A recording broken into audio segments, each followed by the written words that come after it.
All right. Well, to redo the intro, welcome to Horsemen of the Apocalypse. Hey! Working out some technical problems. So we are continuing our session 0 game. Our hard launch time is still tentative, probably sometime next month, but we're still having fun playing the game and letting the players get to know the world a little bit. And we'll have Ryan give our little synopsis of what happened last time in case anyone missed it. Indeed. So last week we awoke in the morning with purpose and resolve. Despite the troubles emerging in Brandilak, we decided we would make our way to the Tears of the Goddess, a magical falls rumored to have water containing astounding healing properties. We emerged from Lilash's home in the wee hours of the morning, the massive trees of Brandilak covered in baubles of large glistening dewdrops.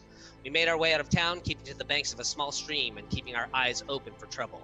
We happened upon some old ruins bathed in torchlight, with a little wooden chest atop which laid a platform of sand and a riddle.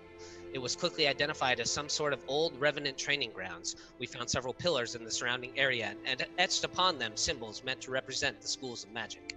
After a few unsuccessful attempts at solving the riddle, Rin and Kurtz made their way off to examine more of the pillars for clues, leaving Finley and Strongblade to play in the sand. Whether it was pure luck or his penchant for youthful ladies, playing in the sand paid off, and the contents of the chest revealed itself as Finley spelled out youth in the sand. Inside, we found more puzzles and clues and a box containing 7 medallions that just so happened to match the symbols on the pillars. With Rin's arcane experience, he pressed a medallion to its matching pillar, and it was absorbed in a flash of magic. Excitedly, he instructed us all to do the same, and in turn, we each took a medallion and pressed them to their matching symbols. A final compartment in the chest revealed itself, and inside was another relic, a stone amulet with a red, blue, and green jewel laid within it, a symbol that typically represents the unity of the triumvirate, the Bane, the Revenant, and the Shroud. After conquering this little mystery, we made our way to the falls, arriving about midday. Lilash was understandably exuberant and began to instantly climb down the cliffs of the water below. A Strongblade assisted her descent with his handy net, and she was about to claim some tears from the pool. Its clear waters began to turn black, pressing out from its center like a dark nova. Quickly, Strongblade began to pull her up, but she was determined to get the tears to save her beloved husband, and so she dove off the cliff's edge into the waters below as the darkness was rapidly moving ever closer. In the nick of time, Strongblade tossed down his rope, and together we were able to pull Lilash from the waters before the darkness consumed her. Then emerged a white and wicked-looking spirit from the pool. HotA, she said she was, and that we were not to take her beauty. Kurt stepped forward and, to the surprise of us all, spoke to the entity in Celestial. We learned she was a priestess and now a guardian of the Tears. In the water, Kurt spotted a ghastly corpse floating at the bottom of the falls. The spirit went from vengeful to flirtatious to vain as Finley serenaded her with a song, and in that brief moment, Lilash swapped the bottle of tears that she had pilfered from the pools for some plain drinking water. Before HotA knew what was happening, Lilash ushered us away from the pools, the trapped spirit seemingly satisfied at the return of her beauty. Back in Brandilak, it was clear right away that something was amiss. The town was devoid of people. Strange, even for nighttime, we made our way to Lilash's home, and Kane followed through with his promise. Drandalin and Grigora were missing, but a long red feather was left behind. Quickly, we marched to Brandilak to the mayor's office, and Kurtz kicked the door right off its hinges. Inside the dark residence, there was nothing but a note and another red feather. It was clear we tarried too long, and Kane had taken Drandalin, and his message was clear as well. Retrieve the stolen goods and deliver or Drandalin meets his maker. This is almost done. Attempting to uncover more about the state of the town and clues to where the bandits may have absconded with Lilash's goods, we spoke to an old tinkerer, a gnome by the name of Puck, and his little yellow bird, Butterbutt. Unfortunately, Puck had been hitting his pipe a little too hard. It wasn't of much help. But then the captain of the guard, Marcus, approached, and revealed to Kurtz a portion of the plot, much in thanks to Kurtz's delicate interrogation tactics. Kane came into town and forced everyone to leave, and by chance, after Finley revealed a green bandana he had taken off some other bandits we killed, Marcus also revealed he may know the location of the bandits' hideout. So, in the dark of night, we take to the roads, due west, in hopes of Marcus can lead us to the bandits, and we can recover the stolen dark artifacts to bargain for Drandalin's life. Will we pluck Kane and the red-feathered mayor of Brandilak into a Thanksgiving turkey and expose the cult of chaos? Will we don the green bandanas and infiltrate the bandit camp? Will Kurtz Glaskin turn his first gnome totally inside out? Find out now on this week's episode of HotA. Nice. Yeah! Well done. Woo! Woo! Good shit. Sorry, that was fucking ridiculous. I No, apologize. you guys did a lot last week. I'm afraid that was 5 minutes. About a time limit. We'll have to have you redo that again. We'll see you guys next week on next week's session of HotA. Yeah. Awesome. Woo! So, Sweating. I believe you guys are preparing to head due west. Everybody was still finalizing the plan, so we had inside of Marcus's room, we had A Marcus. map that fucking stupid. I Yeah. hate it. The toys. because it wasn't to scale. Yeah. So we have Marcus, Devis, Rin, Strongbraid, Finley, and Lilash in there. And you guys were preparing what plan or whatever you guys were gonna do. So is there anything anybody wanted to cover or table talk stuff before, or? I don't think so. I think the plan is just, I don't think we disguise ourselves yet. I think we want to head up, do some reconnaissance, and then decide from there what our best course of action should be. Okay. Huzzah! Yes. I think that if we've come across these bandits, that it's almost inevitable that this is going to end in bloodshed. But God, I hope so. we should prepare ourselves. We should prepare ourselves for that outcome. If perhaps we might be fortunate enough, I might be able to send Orion out. He might be able to scout a bit and see if he can spot the camp and see what might be some of the bandits that locate around there. Maybe we'll know if they might have some that could be suitable co-banditry, like disguises that we could either emulate or at least believe that we could be one of them. Because I don't know if they have any dwarf-like men. So I think that would put you out of a place, wouldn't Strongbraid? Well, A bit of a stout fellow. you know, I don't want to have to kill anybody, but it's possible that these men are just doing bad deeds. They're stolen goods that could harm other people. If we just leave them be, it's possible that they'll just move on to the next town and start running their schemes. What is everyone's kind of just general rule of thumb feeling on bandits? Is it justifiable because of the times and the apocalypse and everything, or is it still not okay to do, just from your character's point of view? Out of character question, who typically would dole out justice? Like, Me. are there judges and jails and prisons? Yeah, there's different judicial systems in the different tribes. Candoria has its own. But then also just he who has the biggest stick wins for a lot of the stuff, you know, like there's so many things going on in the world, bigger, more pressing matters, to where people try to handle things at the lowest level possible. So if there's, you know, duel at dawn, you know, no one's gonna be tried for murder, you know. So most of it, people just have, everyone who's survived through this point, they're all stronger individuals, both mentally and physically, compared to just your average Joe. Just to have made it this far, or just be really lucky. Right place, right time, somebody saved their ass, stuff like that. But it's kind of, a lot of it goes on like their own internal honor system, but then also witnesses. So witnesses are a really key thing in this world of, for instance, like a duel that may happen. People would have a second that would come with them, be their witness, and then the other person would also have a second that would come, and they would kind of make sure that the duel would be fair and that both parties consented and try to talk them out of it. But then if it wasn't successful to talk them out, then they would encourage them and oversee the fairness for the weapons and the fighting and stuff like that. And then once somebody died, it wouldn't be considered murder because of the seconds that were there for witness. So witness statements is very important, but that could lead to corruption with paying individuals or something like that, or threatening them to say they witnessed something to favor your side. So that is something to keep in mind. That answer the question? These items were all stolen from your shop, Lightlash, correct? Items that were retrieved. It does show. Yeah, the ones that were retrieved, the ones that Gogora lost.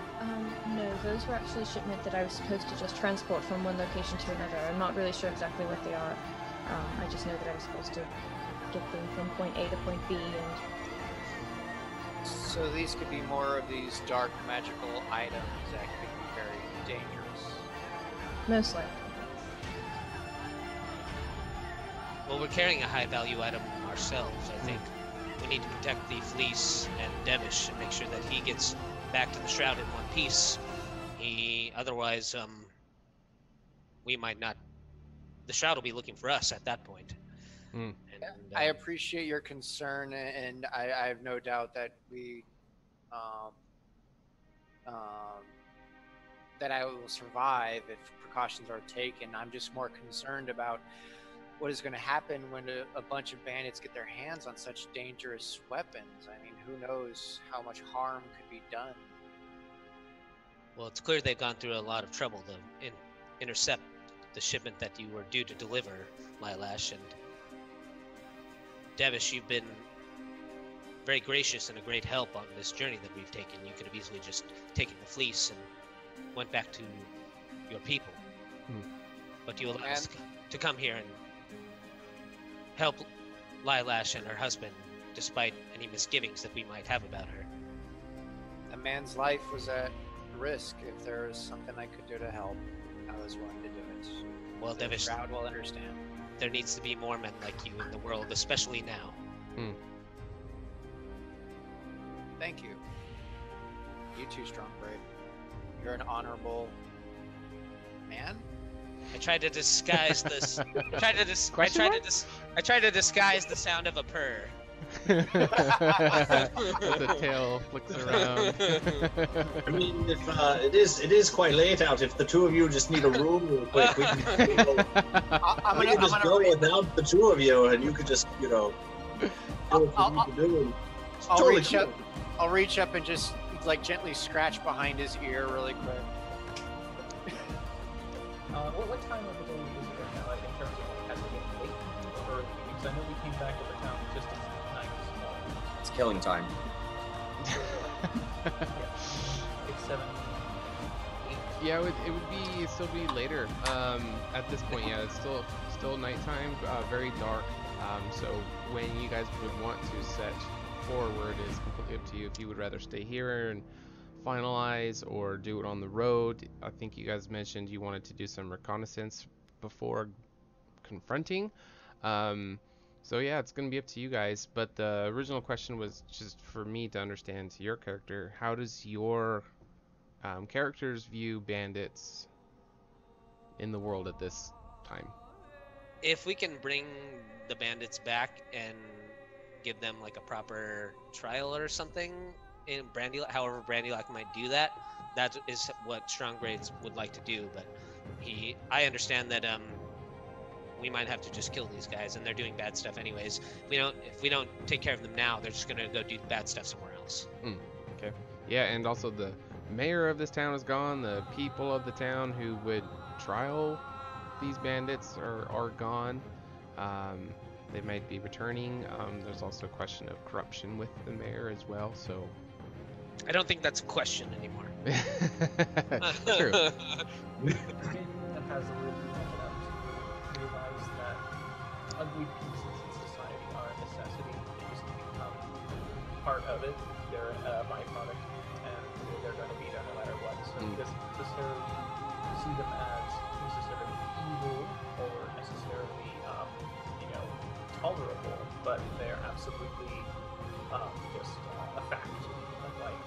And it's like when you bump your foot on a stone, you don't curse the stone for being a stone. It's just the fact that you happen to not be cautious enough to realize that it was your path. Okay, so someone being not prudent in preparing for a bandit attack, it's partially their own fault. That's how you do it. It's just like if you choose, it's not necessarily your fault, but it's just like it's your choice in a sense. If you choose to not eat healthy, if you choose to not get enough sleep, if you choose to not go out on the roads where banditry has been known to be without a bodyguard or two or some means to protect yourself, then Okay.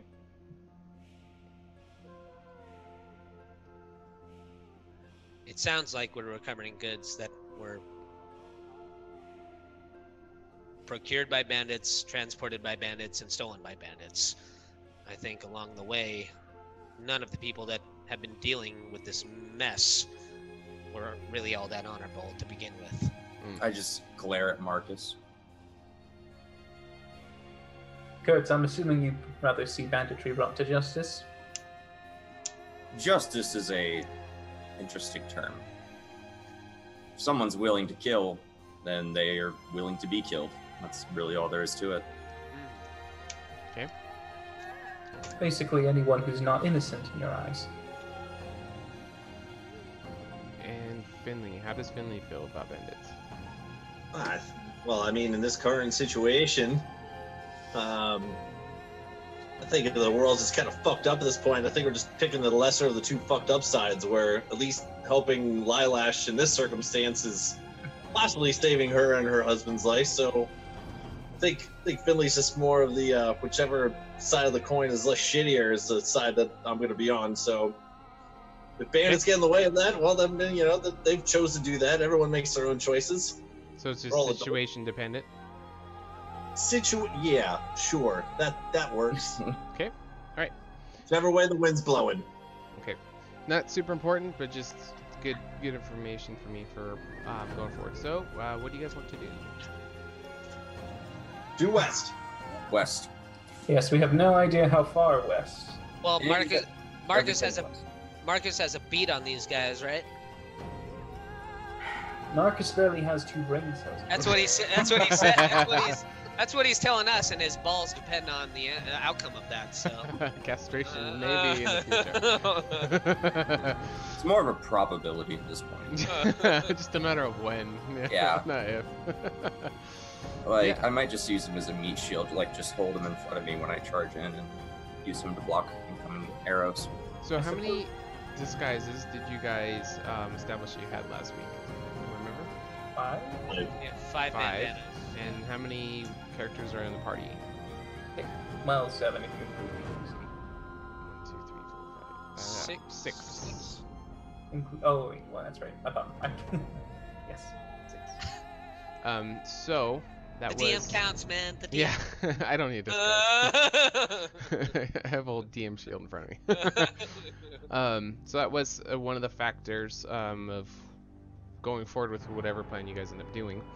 But we can cross that bridge when we get to it. All right, so it is completely dark out still. The Drandalin is completely empty of people aside from Puck. He's the only one that remains once you guys set foot. You hear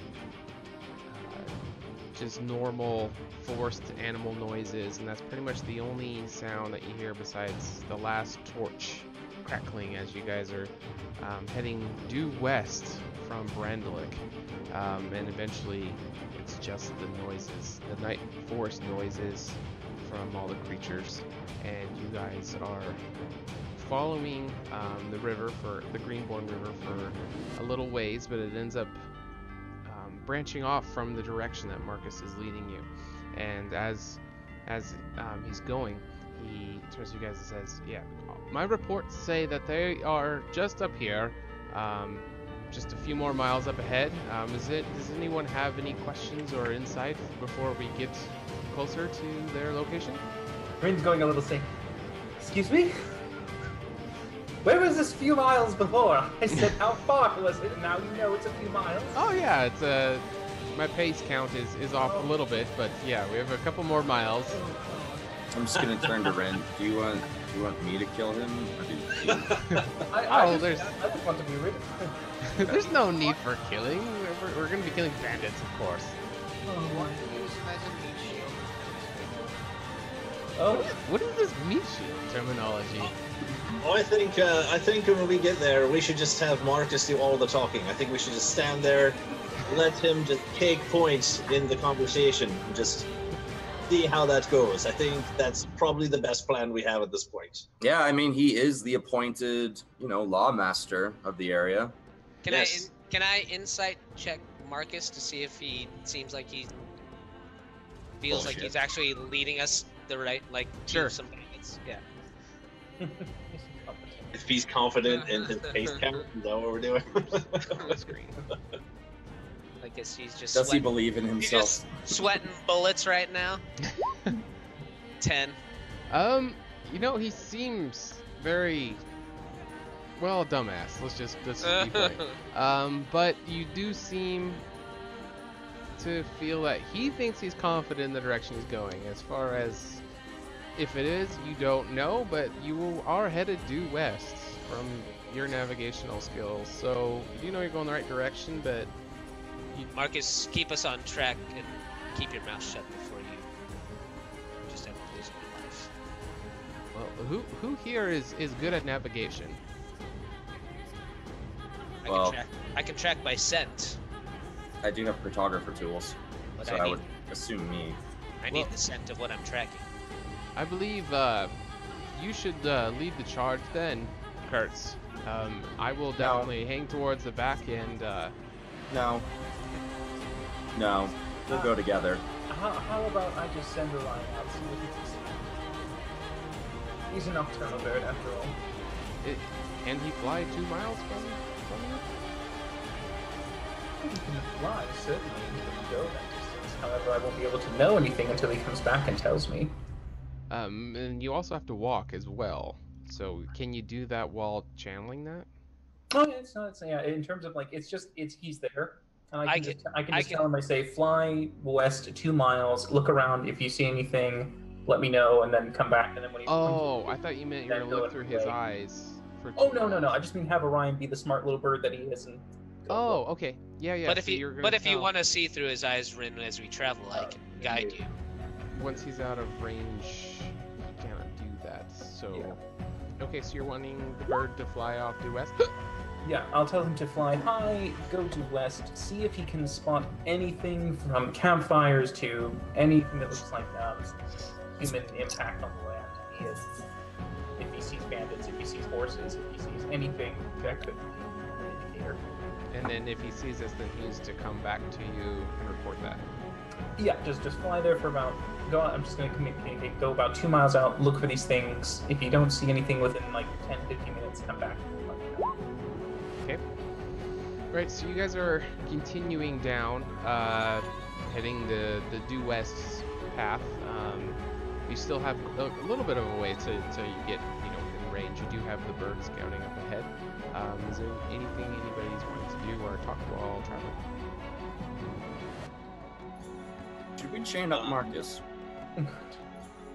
Why would we do that? Do we even Here. need Marcus? Well, first he tells us that he doesn't know where these things are, now he does, now he's saying it's exactly 2 miles, and to be honest, I don't trust him, he's a little shit. So maybe we just chain him to a tree once we find the camp, so he can't You run away. suspect he's part of the banditry? It's possible. They are operating in the area with seemingly no resistance, so I think it's more likely that he's in Kane's pocket. It's a possibility if you think about it. He was technically the only one who's still left there besides Puck. Puck's excuse was a retractable bridge, a little tree fort.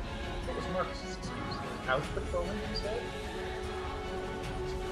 this man can barely find his front door. What is he patrolling? I mean, I suppose it could be a very, very well guided ruse, but he seems plausible to me. He seems it- like an idiot. Even an idiot would be concerned that all the people of his town that he's in charge of are missing. Are you guys saying all this stuff in front of him? Probably. Yeah, He Just not even. he's got his little map and he's focusing on that. So he hears conversation, but he's focusing on trying to make sure he leads you guys, this grand group of adventurers properly. Lilash, you said that you didn't trust anyone. Do you trust Marcus? He's an idiot, but he's kind enough. He's always asked about me, always checked on Drandalin, always remembered our names. He's a very kind person, and I don't think that with him being as big of an idiot as he is, I don't think he'd be able to pull that off for this long. But then again, who's to say? Rin kind of leans back to Finley and speaks in some halfling. Looks like you're a competition, Yeah, he's pretty much a big dumbass here. He is the fit square. He's been with you for years. Holy shit. I do not speak halfling. I speak halfling and I didn't understand. We've already established that they're speaking a different dialect than Devish, so it's okay, you know. The accent. It's like East and West German. They're speaking like the halfling outback, you know. It's like It's like when you get a British person and Australian together. Technically, they're the same, but Rin, do you still have the handout I gave you about some of the stuff about your book, what your book contains? Yeah, I should. Yeah. I can't find. Oh. On that, Oh, on there that it is. note, Lilash, you realize, I mean, you more than likely do realize that he's been involved in your artifact training. That man's wearing a magical belt right now. Yes, I had never had any contact with him directly, but it does Right. seem he got it from somewhere. He could have bought it from the shop, though. Some of the items that I secured for myself for profit. I don't do everything for the cult. Some of it I have to do for myself. I think he made it quite clear where he got that belt. What do you guys remember him saying about that? He said I think he said he got it from Kane. He said that from time to time stuff goes down with Kane and they look the other way, and then he gestured to his belt for a price. If I kill him, you can have the belt. Alright, so as you guys are going, Marcus stops the party. He puts up his hand, and he's like, what you can use? He ushers you guys to follow him. Hold on. What did you spot before you head off? He points over to a tree. Yes, that is a tree.